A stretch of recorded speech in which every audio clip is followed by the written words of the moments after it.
মালয়েশিয়ায় বৈধভাবে জনশক্তি রফতানির অনুমোদন রয়েছে মাত্র 101টি রিক্রুটিং এজেন্সির, অথচ শ্রমিক পাঠানোর নামে লাখ লাখ টাকা হাতিয়ে নিয়েছে 1000-এর বেশি এজেন্সি। এমনকি লাইসেন্স নবায়নেরও প্রয়োজন মনে করছে না অনেক প্রতিষ্ঠান। মোহাম্মদ মিজান নামে এক ভুক্তভোগী লাখ লাখ টাকা খরচ করার পর জানতে পারেন 31 মে থেকে শ্রমবাজার বন্ধ করে দিয়েছে মালয়েশিয়া। সেই থেকে দাঁড়ে দাঁড়ে ঘুরছেন তিনি, কিভাবে বিদেশ যাবেন বা টাকা ফেরত পাবেন, কিন্তু এখনো মেলেনি কোনো সমাধান। মিজান বলেন, শ্বশুরবাড়ির জমি বন্ধক রেখে বিদেশে যাওয়ার টাকা জোগাড় করেছিলাম। 4 জনের একটি গ্রুপে 7 লাখ টাকা জমা দিয়েছি, এর মধ্যে 2.5 লাখ টাকা আমার, তবে এখনো সেই টাকা উঠাতে পারিনি। মিজানের মতোই মালয়েশিয়া যেতে বিক্রি করেছেন কেউ শেষ সম্বল, কেউ নিয়েছেন উচ্চ সুদে ঋণ, জমা দিয়েছেন এজেন্সিতে। তারা জানান, বিদেশ যাওয়ার জন্য বাড়ি গাড়ি বন্ধক বা বিক্রি করে টাকা দিতে হয়েছে, কিন্তু বিদেশ যেতে না পারায় এখন শেষ সম্বলটুকুও হাতছাড়া। অভিযুক্ত এমন একটি রিক্রুটিং এজেন্সির নাম স্টার্ন বিজনেস লিমিটেড। জনশক্তি রফতানিকারকদের সংগঠন।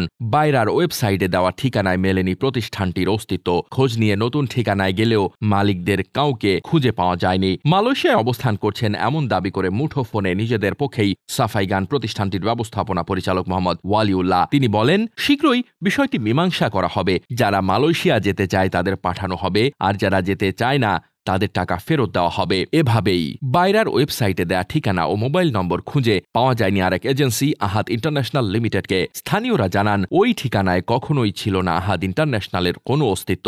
জনশক্তি কর্মসংস্থান ও প্রশিক্ষণ ব্যুরোর তথ্য, 2013 সালের পর লাইসেন্স সহ নবায়ন করেনি স্টার্ন বিজনেস, আর প্রতিষ্ঠানটির সদস্যপদ 2020 সালে বাতিল করা হয়েছে বলে দাবি বাইরার। সংস্থাটির সেক্রেটারি জেনারেল আলী হায়দার চৌধুরী বলেন, ইস্টার্ন বিজনেস মালয়েশিয়া সরকার কর্তৃক অথরাইজড লাইসেন্সকৃত কোনো প্রতিষ্ঠান নয়। তারা প্রতারণা করে গ্রাহকদের থেকে অর্থ হাতিয়ে নিচ্ছে। তথ্য বলছে, মালয়েশিয়ায় জনশক্তি রফতানির বৈধতা আছে কেবল 101টি এজেন্সির। শ্রমিক পাঠানোর নামে লাখ লাখ টাকা হাতিয়ে নেওয়ার অভিযোগ থাকা অনেক রিক্রুটিং এজেন্সির তালিকা এসেছে হাতে। প্রশাসনের নাকের ডগায় কিভাবে চলছে এমন কর্মকাণ্ড, এ নিয়ে কথা বলতে রাজি হয়নি প্রবাসী কল্যাণ ও বৈদেশিক কর্মসংস্থান মন্ত্রণালয় কিংবা বিএমইটি। প্রবাসী শ্রমিকদের নিয়ে কাজ করা প্রতিষ্ঠান রামরু বলছে, প্রতারক এজেন্সির বিরুদ্ধে কঠোর ব্যবস্থা নিতে হবে। রামরুর পরিচালক মেরিনা সুলতানা বলেন, লাইসেন্স বাতিল একটি সাধারণ শাস্তি, তবে প্রতিষ্ঠানগুলোর মানবাধিকার লঙ্ঘন, প্রতারণা ও অর্থনৈতিক ক্ষতি সহ যে ধরনের অপরাধ করছে তার জন্য কঠোর শাস্তির বিধান